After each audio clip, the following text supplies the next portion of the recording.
जनसंवाद न्यूज, सत्य आणि विश्वासाची बातमी। अंबरनाथमध्ये धर्मवीर आनंद दिघे नाट्य मंदिराचं लोकार्पण झाल्यानंतर सुरू असलेल्या नाट्य महोत्सवाला प्रेक्षकांचा उदंड प्रतिसाद मिळतोय। आतापर्यंत सादर झालेलं प्रत्येक नाटक हाऊसफुल झालं असून कलाकारांनीही अंबरनाथच्या या नव्या नाट्यगृहांचं तोंड भरून कौतुक केलंय। आतापर्यंत सही रे सही, सकाराम बाइंडर, देव बावळी यांसह एकूण 5 नाटकांचे प्रयोग या नाट्यगृहात झाले असून शुक्रवारी मी वर्सेस मी या नाटकाचा प्रयोग अंबरनाथच्या या नव्या नाट्यगृहात पार पडला। आधीच्या सर्व नाटकांप्रमाणेच या नाटकालाही हाऊसफुलचा बोर्ड लागला। खुर्च्या भरल्याने अनेक प्रेक्षकांनी पायऱ्यांवर बसून नाटकांचा आनंद घेतला। नाटक संपल्यावर अंबरनाथकरांच्या वतीनं सर्व कलाकारांचा सन्मान करण्यात आलाय। यावेळी क्षितिज दाते, ऋषिकेश जोशी आणि अंबरनाथकर महेश सुभेदार या कलाकार मंडळींनी नव्या नाट्यगृहाचं तोंड भरून कौतुक केलं। या नाट्य महोत्सवात शनिवारी पुरुष आणि रविवारी शिवबा हे नाटक होणार असून त्यानंतर नाट्य महोत्सवाचा समारोप होणार आहे। आकाश सहाने, जनसंवाद न्यूज, अंबरनाथ। फार सुंदर नाट्यगृह आहे, आलिशान आहे, सर्व सोयींनी युक्त आहेत। रेल्वे स्टेशन पासून अत्यंत जवळ आहे, लोकांना पायी येता येणार आहे। त्यानं प्रेक्षक संख्या खूप वाढेल इथे आणि फार सुंदर थिएटर आहे। इथल्या वाइब्स फार अत्यंत सकारात्मक आहे।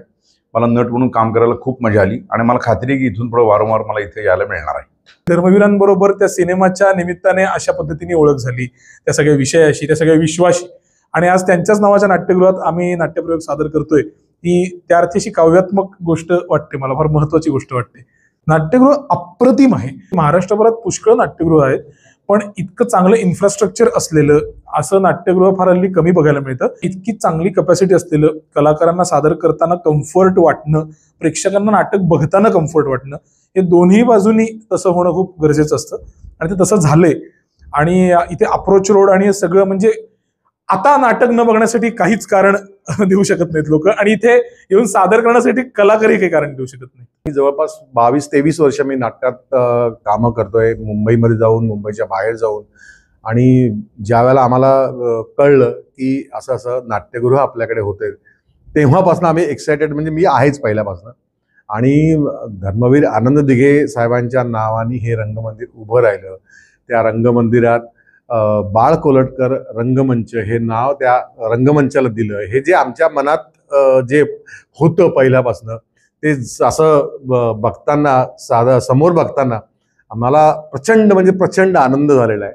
आणि मला वाटतं की आता अंबरनाथकरांना, बदलापूरकरांना, उल्हासनगरकरांना खूप लांब जायची गरज नाहीये। आणि सगळ्यांचंच हे एक स्वप्न होतं आमचं की जवळ एक थिएटर असावं, एक असं ह्यूज आणि अप्रतिम असं एक नाट्यगृह तयार झालंय। आणि त्यामुळे आम्ही खूप आनंदात आहोत। आणि मला असं वाटतं की एक्सायटेड की मॅक्झिमम नाटकं आता इथे लवकरात लवकर आम्ही आणण्याचा प्रयत्न करू आणि मॅक्झिमम लोकांनी ती नाटकं बघावीत, इथे येऊन बघावीत। आणि प्रयोग जसे मुंबईत, ठाण्यात जाऊन हाऊसफुल करतात, तसेच सगळे प्रयोग इथे हाऊसफुल व्हावेत।